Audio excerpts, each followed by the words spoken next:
नमस्कार दोस्तों, स्वागत है आपके अपने YouTube चैनल रीडिंग लवर्स पर। दोस्तों, आज की जो वीडियो इसमें हम करने वाले हैं, आपका हरियाणा में जो टीचर एलिजिबिलिटी जो टेस्ट है, टीएचटी पीटी या फिर पीआरटी वाला, जो आपका आगे फरवरी 2025 में होगा। तो आपके एग्जामों के लिए आज की वीडियो में महत्वपूर्ण क्वेश्चन इनको हम करने वाले हैं। और अगर आप स्टैट के अलावा एचएससी के अन्य भी एग्जाम की तैयारी कर रहे हैं, क्योंकि जो सीटी वाला जो एग्जाम है वो अभी आपको जल्द ही देखने को मिलेगा। मार्च में जो आपका सीटी वाला जो एग्जाम है, हो सकता है ये हो जाए और जल्द ही जाए। इसके लिए जो फॉर्म है, नोटिफिकेशन वो भी जारी हो जाएगा, क्योंकि जो पहले शर्त लगी हुई थी 4 गुना वाली वो हट चुकी है। 10 गुना कैंडिडेट अभी जाए इसके लिए बुलाए जाए करेंगे, तो वो नोटिफिकेशन जारी हो चुका है। तो जल्द ही आपको जाए इसके लिए जो नोटिफिकेशन है ऑनलाइन फॉर्म, तो वो देखने को मिल सकते हैं। तो ये क्वेश्चन आपके इस एग्ज़ाम के लिए भी महत्वपूर्ण रहने वाले हैं, और जिसमें हमने सबसे पहले आपके हरियाणा जीके से महत्वपूर्ण जो क्वेश्चन है इनको लिया है। और आपके एग्जाम में 25% जो क्वेश्चन है आपके इसी सब्जेक्ट से आएंगे, और 75% जो क्वेश्चन है वो अन्य सब्जेक्ट से पूछे जाएंगे। तो एग्जाम की दृष्टि से हरियाणा जीके जो है ये वेरी वेरी इंपॉर्टेंट है। तो सबसे पहले हम हरियाणा जीके से महत्वपूर्ण क्वेश्चन करेंगे, और उसके बाद आपके अन्य जो सब्जेक्ट है उससे महत्वपूर्ण जो क्वेश्चन है ये रहेंगे। और इसके अलावा अगर किसी ने एचपीएससी में एग्जाम दिया था पीजीटी लेवल वाला, पीजीटी का, तो उनके जो है रिजल्ट आ चुके हैं। बहुत सारे रिजल्ट जारी हुए हैं, और अगर आप इन सभी को देखना चाहते हैं तो ये सभी सभी आपको हमारे चैनल के प्लेलिस्ट में मिल जाएंगे, या फिर जो इस वीडियो के अंत में भी जो आपको रिजल्ट मिल जाएंगे, इसमें जाकर आप अपना रिजल्ट चेक कर सकते हैं। तो जल्दी से अपने जो क्वेश्चन है उनको हम देख लेते हैं। तो क्वेश्चन है, हाल ही में पैरालंपिक 2024 जो हुए थे, इसमें किस खिलाड़ी ने पुरुष एकल वर्ग बैडमिंटन में गोल्ड मेडल जीता था? तो गोल्ड मेडल जीता था, इनका नाम था नीतीश कुमार, और कहाँ से है? चरखी दादरी से, जो पैरालंपिक हुए थे 2024 के। अगला क्वेश्चन आ जाता है, किस खिलाड़ी ने पैरालंपिक 2024 में चक्का फेंक में ब्रॉन्ज मेडल जीता था? तो चक्का फेंक जो है उसमें ब्रॉन्ज मेडल जीता था, तो ये बहादुरगढ़ के योगेश कुमार है पैरालंपिक में।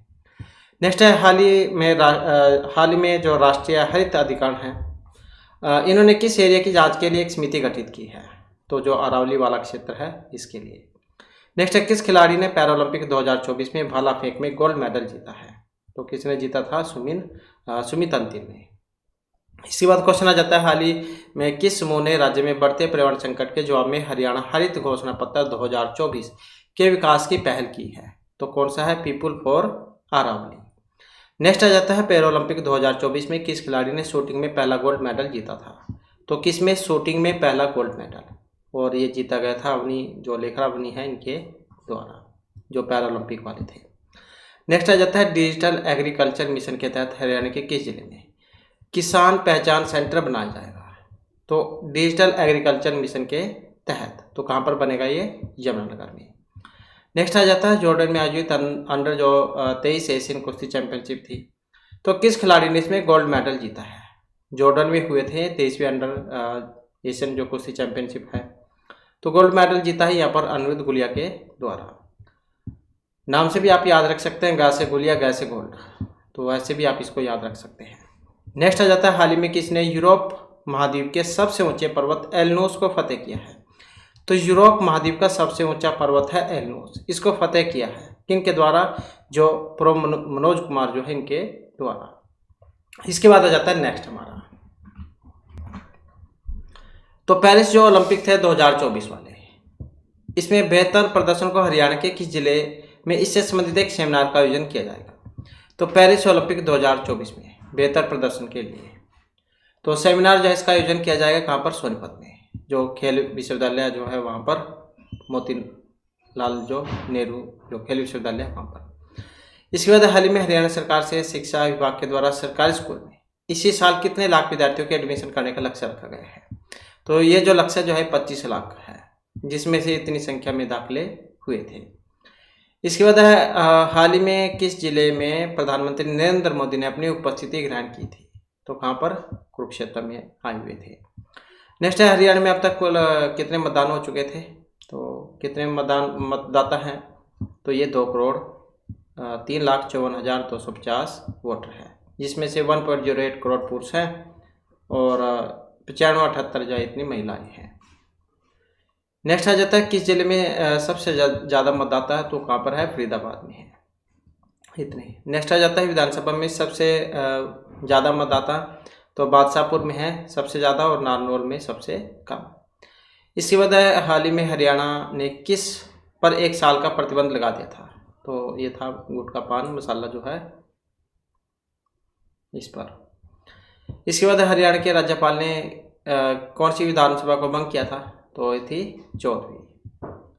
नेक्स्ट है, किस खिलाड़ी को पेरिस ओलंपिक में पदक लाने पर उसके पिता ने 1.5 करोड़ की कार गिफ्ट में दी है? तो फरीदाबाद के जो मनीष नरवाल हैं। इसके बाद आ जाता है, हरियाणा के किस आईएएस को चंडीगढ़ का गृह सचिव नियुक्त किया गया है? तो मनदीप बराड़ को। नेक्स्ट है, हाल ही में किस वायु गुणवत्ता प्रबंधन आयोग के अध्यक्ष के रूप में हाल ही में नियुक्त किया गया है? तो कौन बने हैं? राजेश वर्मा, वायु गुणवत्ता प्रबंधन आयोग के अध्यक्ष।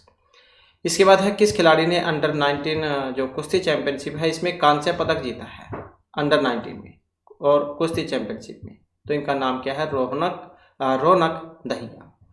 इसके बाद आ जाता है, NIRF रैंकिंग 2024 में हरियाणा के कृषि विश्वविद्यालय को कौन सा स्थान मिला है? तो कौन सा मिला है? 3रे नंबर का NIRF रैंकिंग 2024 में। नेक्स्ट हमारा क्वेश्चन आ जाता है, पेरिस में जो पैरालंपिक थे 2024 के, हरियाणा के किस खिलाड़ी ने जेवलिन थ्रो में सिल्वर की जगह गोल्ड मेडल जीता है? तो पेरिस पैरालंपिक 2024 में हरियाणा के खिलाड़ी हैं जेवलिन थ्रो में सिल्वर की जगह पर गोल्ड मेडल इन्होंने जीता है। तो ये नवदीप है, क्योंकि ईरान के खिलाड़ी साडे बेत जो नाम भी ऐसी है इनका, तो साडे बेत शाह ने गोल्ड मेडल जीता था लेकिन उसे डिस्क्वालीफाई कर दिया गया, जिसके कारण उन्हें गोल्ड मेडल मिला फिर ये। इसके बाद है, किस जिले में सबसे ज़्यादा विधानसभा चुनाव के लिए नामांकन हुए थे? तो ये हिसार में हुए थे 21। हरियाणा के सरकारी जो कर्मचारी हैं उनको 2020 से 23 तक के LTC के लाभ ले चुके कर्मचारियों को कब तक एक चांस और दिया जाएगा? तो ये था 31 दिसंबर 2024 तक का। तो अब जनवरी चल चुका है, ये 31 दिसंबर 2024 तक की बात थी।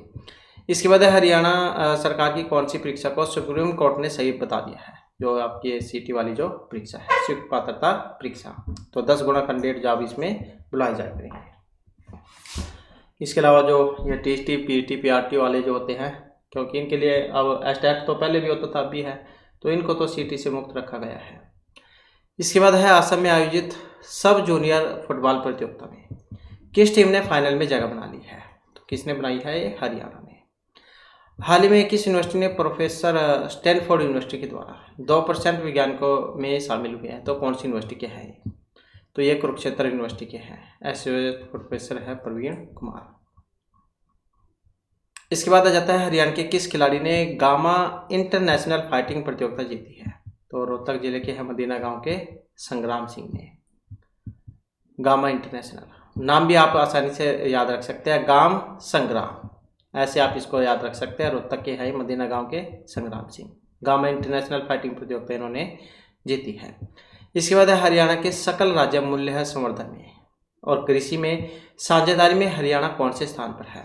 तो ये 8वें नंबर पर।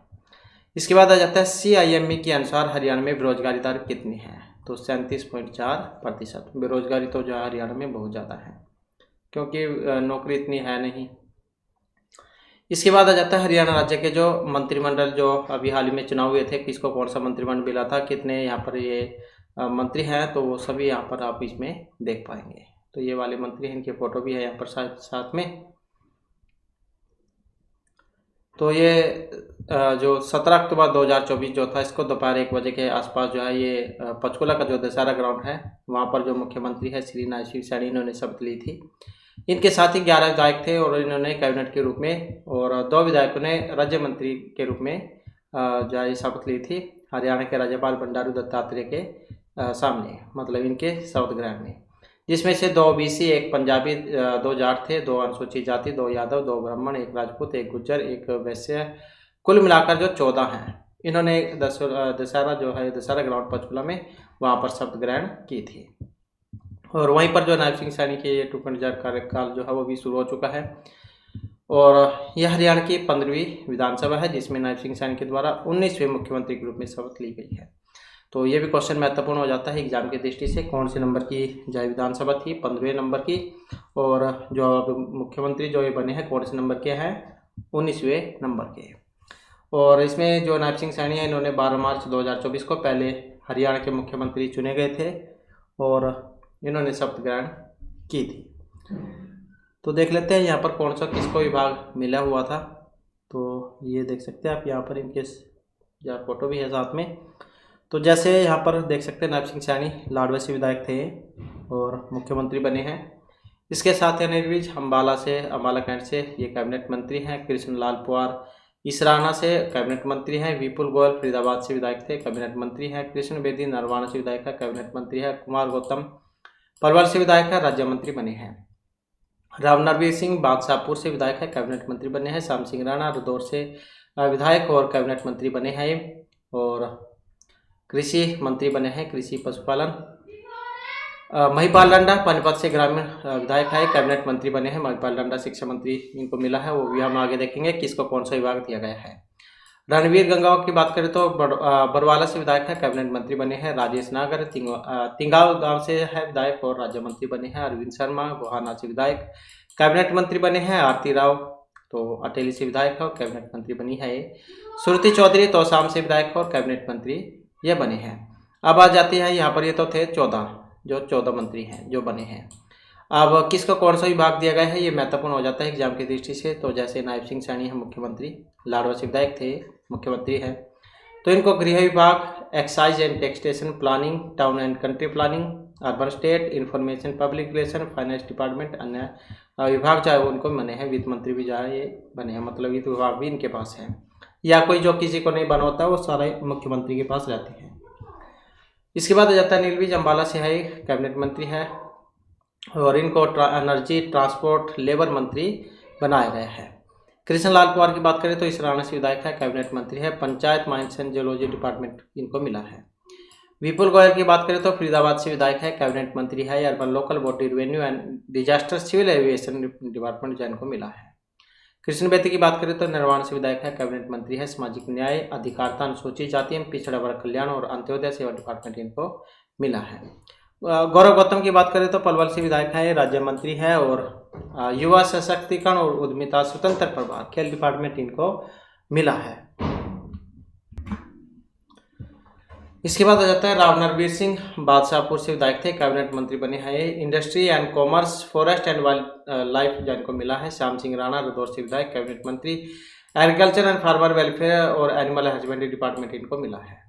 महिपाल डंडा की बात करें तो पानीपत ग्रामीण से विधायक है, कैबिनेट और शिक्षा मंत्री बने हैं। स्कूल एजुकेशन और हायर एजुकेशन इनके पास है।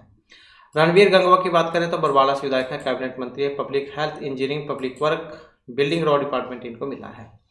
राजेश नागर की बात करें तो तिंगाव से विधायक है, राज्य मंत्री है। खाद्य नागरिक आपूर्ति एवं उपभोक्ता मामले स्वतंत्र प्रभार डिपार्टमेंट इनको मिला है। अरविंद शर्मा गोहाना से विधायक है, कैबिनेट मंत्री है। कोऑपरेटिव, जेल, ऊर्जा, हेरिटेज और टूरिज्म डिपार्टमेंट इनको मिला है। आरती राव की बात करें तो अटेली से विधायक है, कैबिनेट मंत्री है। स्वास्थ्य, चिकित्सा, शिक्षा और अनुसंधान आयुष डिपार्टमेंट इनको मिला है। सुरती चौधरी की बात करें तो तोसाम से विधायक है, कैबिनेट मंत्री है। महिला एवं बाल विकास, सिंचाई एवं जल संसाधन डिपार्टमेंट इनको मिला है।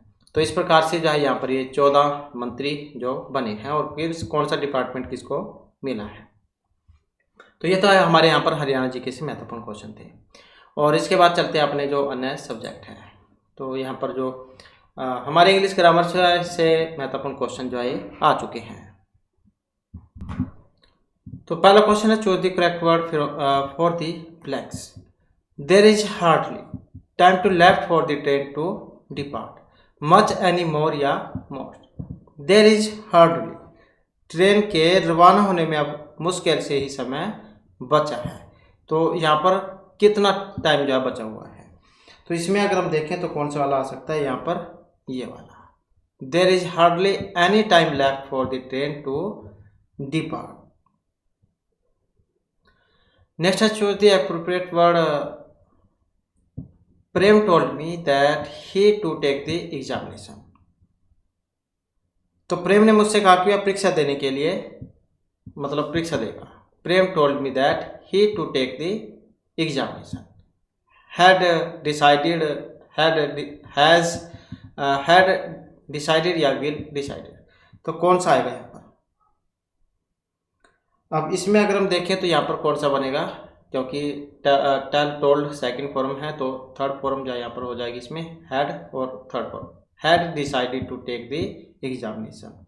तो प्रेम जो है उन्होंने ये परीक्षा देने के लिए निर्णय लिया है, मतलब वो परीक्षा देगा।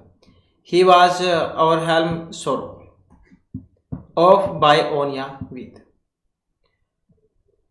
तो वह अभिभूत था दुख के साथ। तो कौन सा आ सकता है इसमें? विद सोरो, विद सोरो दुख के साथ, वह अभिभूत था दुख के साथ। The candidates submit 3 copies of his thesis to research section of the university, will shall may या कैन, कौन सा आ सकता है इसमें? तो अभ्यर्थियों को अपनी जो शोध प्रबंध है उसकी 3 प्रतियां विश्वविद्यालय के जो शोध अनुभाग है इसमें जमा करानी होगी। तो कौन सा आ सकता है इसमें? तो इसमें आ जाएगा ऑप्शन 2 वाला। The candidate shall submit 3 copy of his thesis to the research section of the university. इसके बाद few things are impossible, diligence and skill, the preposition that fits into the blank will be add to with या by, तो कौन सा आ सकता है इसमें? तो कुछ चीजें असंभव होती है परिश्रम और कौशल के माध्यम से। Few things are impossible, things and skill, तो यहाँ पर देखिए तो कौन सा आएगा? तो few things are impossible to diligence and skill. Next है fill in the blank with the appropriate helping verb. The number of teachers 10 was are were या है, तो द नंबर ऑफ टीचर्स, तो कौन सा आ सकता है यहाँ पर? 6 को की 10 संख्या थी, 6 को जो संख्या है वो 10 थी, तो इसमें देखें तो कौन सा आएगा? एक वाला, क्योंकि कुछ देखने में बहुवचन लगता है लेकिन होते एक वचन है। तो the number of teachers was 10। Next आ जाता है change the voice. Whom does he look for, तो कौन सा बन सकता है इसका? चेंज द वॉइस है whom does he look for, तो इसमें देखें तो कौन सा बनेगा यहाँ पर? तो यहाँ पर जो ऑप्शन रहेगा 3 वाला, होम जाए, होम का होगा who is looked for by him, he का ही में चेंज हो जाएगा, लुक की थर्ड फॉर्म हो जाएगी लुक, तो he is looked for by he का हिम। नेक्स्ट है change the narration. I claimed with wonder that it was an excellent idea, तो मैंने आश्चर्य से कहा कि उत्कृष्ट विचार था। तो क्लेम्ड है, क्लेम्ड विद वंडर, कौन सा आ सकता है यहाँ पर? तो ये वाला, ओहो what an excellent idea said I. Next आ जाता है he said to me who teaches you English, change into indirect speech, तो इंडायरेक्ट स्पीच जो उसमें बताना है। उसने मुझसे कहा कि तुम्हें अंग्रेजी कौन सिखाता है, तो जब हम इसे चेंज करेंगे तो क्या बनेगा इसका? तो इसका बन जाएगा ही सैड टू मी की जगह बन जाएगा ही आस्क्ड मी, जो ऑप्शन 3 में यहाँ पर दिया गया है। He asked me who teach की हो जाएगी फॉर्म एस काट कर टॉट मी इंग्लिश। नेक्स्ट है which sentence is correctly punctuated, तो सही ज्वाइन में कौन से वाला है? Mr Jones want to dinner with Mr and Mrs Brown, Mrs Jones want to dinner with Mr and Mrs Brown, Mrs Jones want to dinner with Mrs and, मतलब कौन सी वाली लाइन ठीक है इसमें? तो लाइन जो है यहाँ पर ये 4 वाली है, Miss Jones went to dinner with Mr and Mrs Brown, तो सुश्री जॉन्स श्रीमान और श्रीमती ब्राउन के साथ रात्रि भोज पर गए।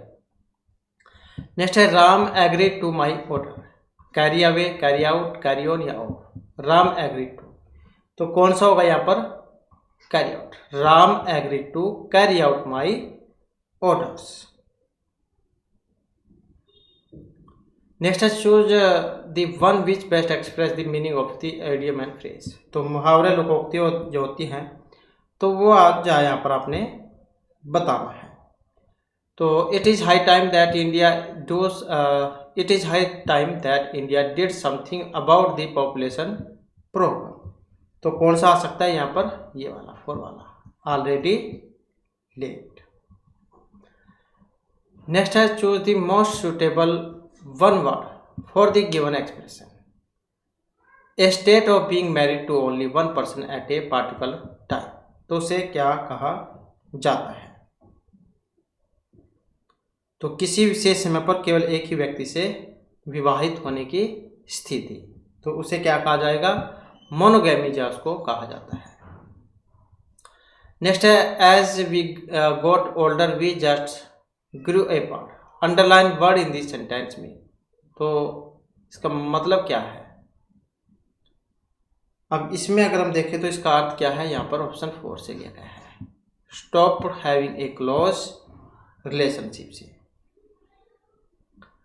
Choose the part which have an error, तो कौन से में एक गलती है? यहाँ पर गलती की बात करें तो कौन से में है?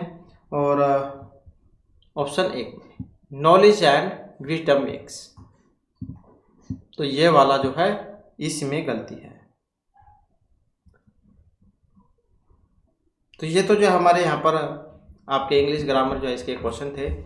और इसके बाद फिर हमारा जो अन्य सब्जेक्ट है रीजनिंग वाला आ जाता है, जिसमें पहला क्वेश्चन रहेगा 3 अलग अलग सिग्नल बिंदुओं पर ट्रैफिक लाइटें क्रमशः 45, 75, 90 सेकंड के साथ बदलती है। यदि यह सभी 7, 20 और 15 बजे एक साथ बदलती हैं तो फिर एक साथ कब बदलेगी?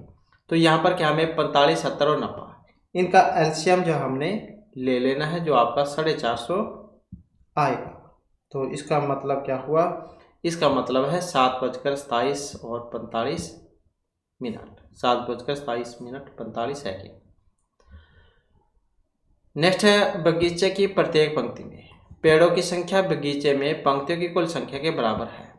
आंधी में 111 पेड़ उखड़ जाने के बाद अब बगीचे में 114 पेड़ बचे हैं। बगीचे में पेड़ों की जो पंक्तियों की संख्या वो आपने बतलानी है। तो बगीचे की पंक्ति में पेड़ों की संख्या बगीचे में पंक्तियों की कुल संख्या के बराबर होती है। आंधी में 111 पेड़ उखड़ जाने के बाद अब बगीचे में इतने पेड़ बचे हैं, तो पंक्तियों की संख्या कितनी है? तो पंक्तियों की जो संख्या कितनी होगी, तो ये निकल के आएगी 105।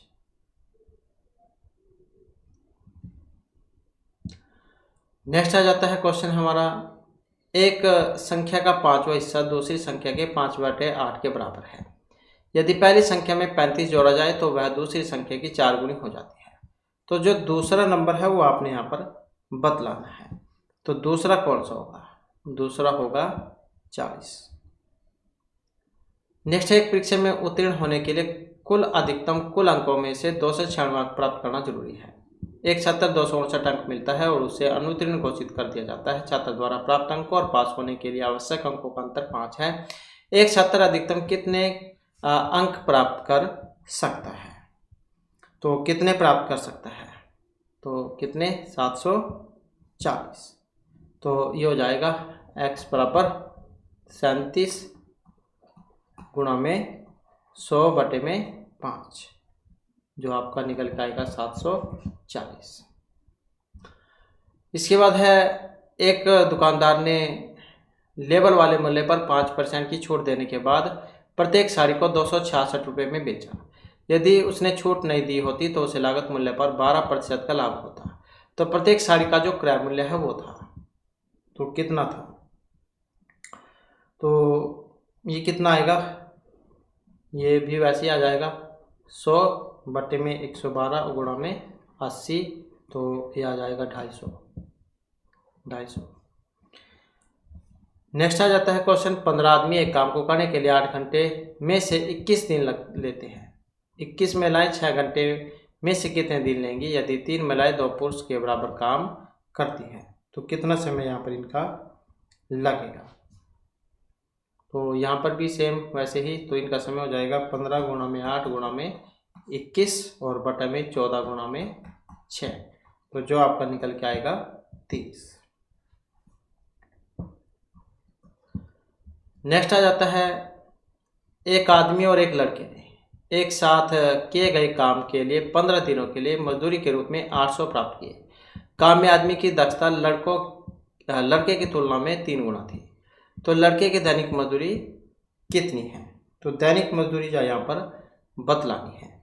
तो दैनिक मजदूरी जो है कितनी होगी? तो ये हो जाएगी 200/5, कितनी? 40।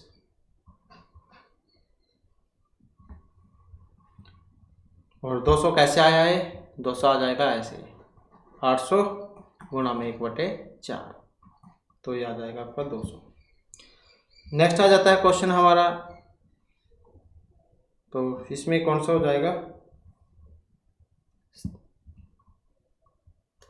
नेक्स्ट है 5% वर्ष साधारण ब्याज पर निवेश की गई राशि को इसके मूल्य में 40% की वृद्धि करने में कितना समय लगेगा? तो कितना समय इसमें लगेगा? तो समय की बात करें तो कितना हो जाएगा? 8 वर्ष। इसके बाद है कोई धनराशि चक्रवृद्धि ब्याज पर 15 वर्ष में स्वयं की दोगुनी हो जाती है। यदि अपने से 8 गुना हो जाएगा तो कब हो जाएगा अपने से 8 गुना? तो 8 गुना जो है ये 45 साल में होगा।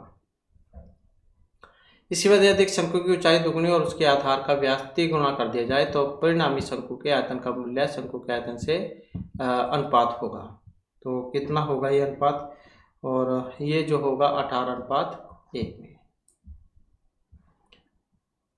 इसके बाद है HIMAC को 21 लिखते हैं, तो SIPTAG को कैसे लिखेंगे?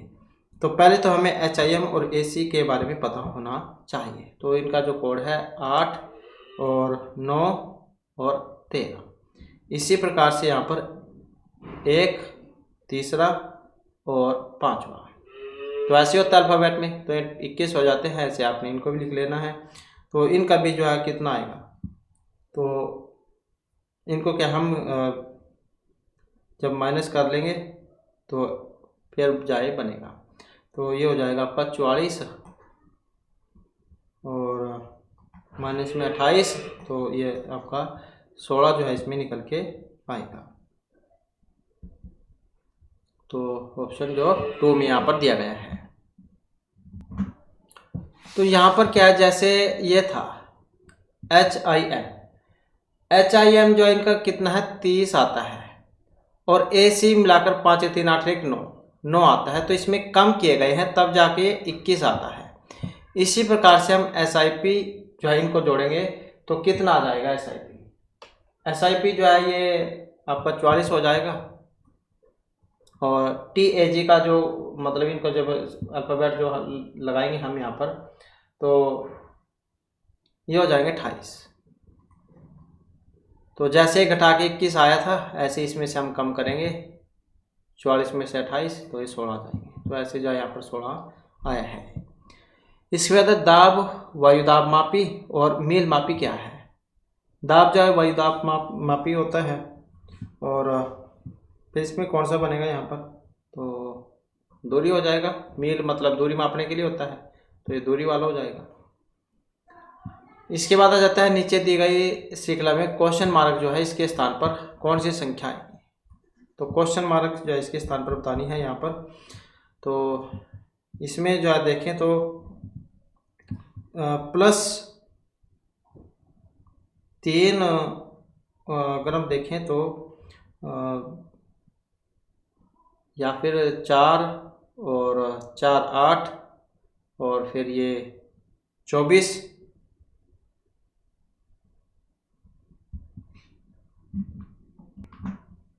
तो इसमें अगर हम देखें तो यहाँ पर क्या है, इनको जोड़ा गया है और साथ में गुणा 2 से की गई है।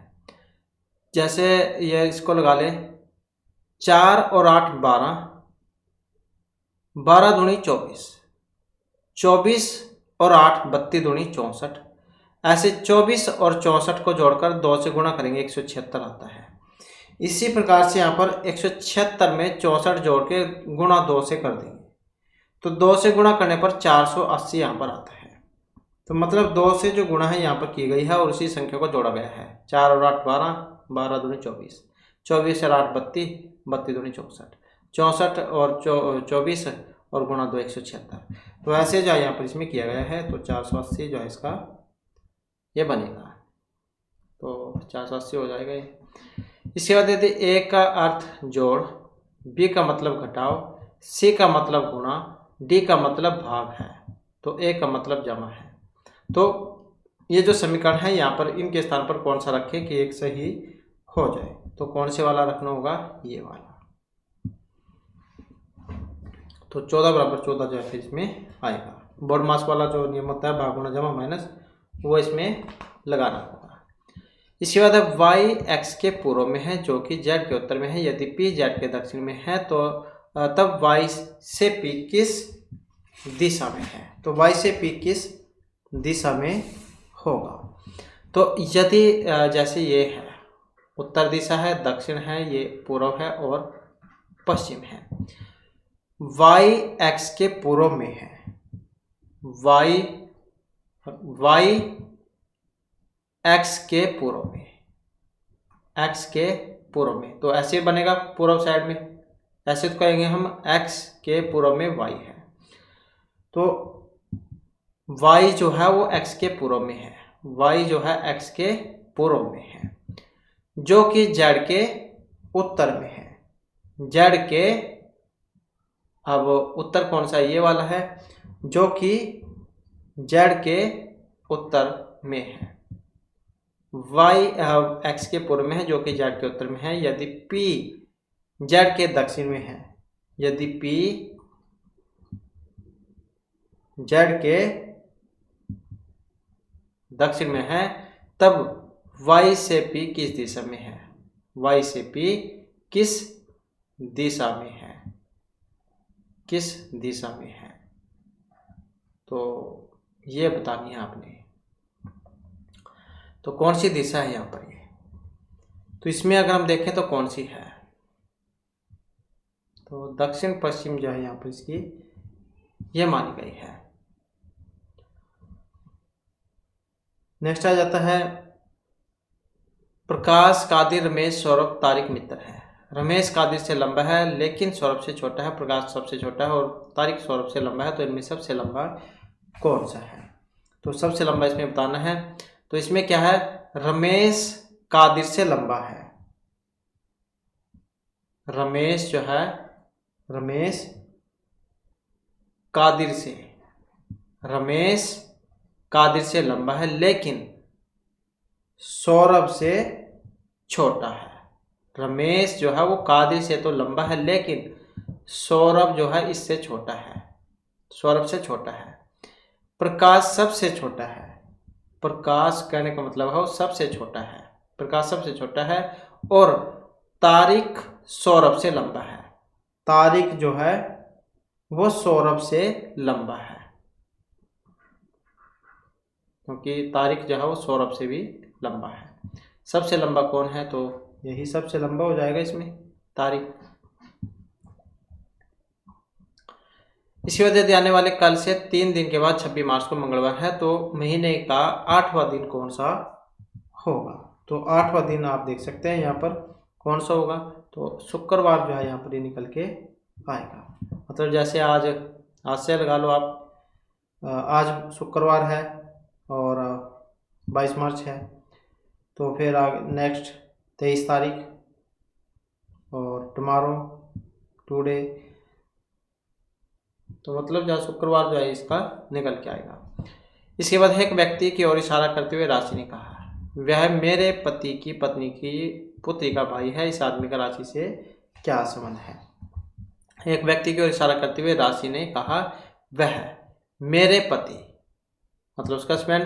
राशि ने कहा कि वह मेरे पति की पत्नी, वह मेरे पति की पत्नी, कौन? उसकी माँ की पुत्री, माँ की पुत्री मतलब नानी, पति की पत्नी की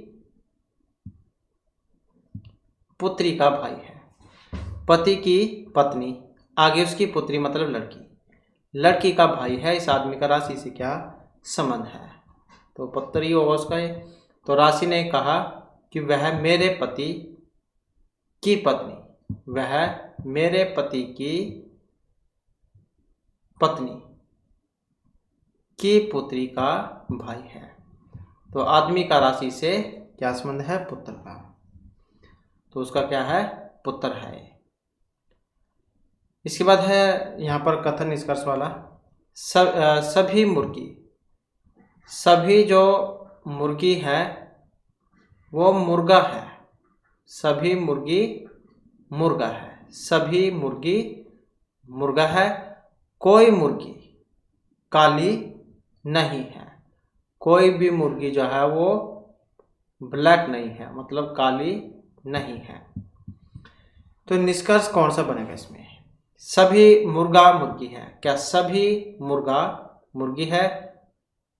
तो इसमें देख सकते हैं सभी मुर्गा मुर्गी है, क्या सभी मुर्गी मुर्गा है। तो सभी मुर्गी मुर्गा है, न कि मुर्गा मुर्गी है। कोई मुर्गी काली नहीं है, कोई मुर्गी काली नहीं है। तो इस आधार पर कौन सा बनेगा? ऑप्शन 2 वाला, क्योंकि यही बन रहा है, बस यही तो है ब्लैक, इनसे संबंध नहीं अलग है। बाकी ये सभी मुर्गी जो है ये मुर्गा थे, न कि मुर्गा मुर्गी। तो ये जो इसका बनेगा, क्योंकि एक ही बन रहा है, कोई मुर्गी काली नहीं है। इसके बाद है दिए गए आकृति में त्रिभुज आपने बतानी है। त्रिभुज कितनी है इसमें? तो इनकी जो संख्या जो है ये ऐसे जो होती है ये 3 होती है। ये वाली जो होती है इस तरीके की ये 3 होती है, 1 2, एक ही बड़े वाली 3। तो इसमें जो त्रिभुजों की जो संख्या निकल के आएगी कितनी? 15 जो आई निकल के आएगी। तो इस प्रकार से जो हमारे क्लास में महत्वपूर्ण क्वेश्चन थे। नेक्स्ट वीडियो की इसमें आपके लिए नए जो महत्वपूर्ण क्वेश्चन हम लेकर आएंगे। और हमारे साथ अंत बनाने के लिए धन्यवाद।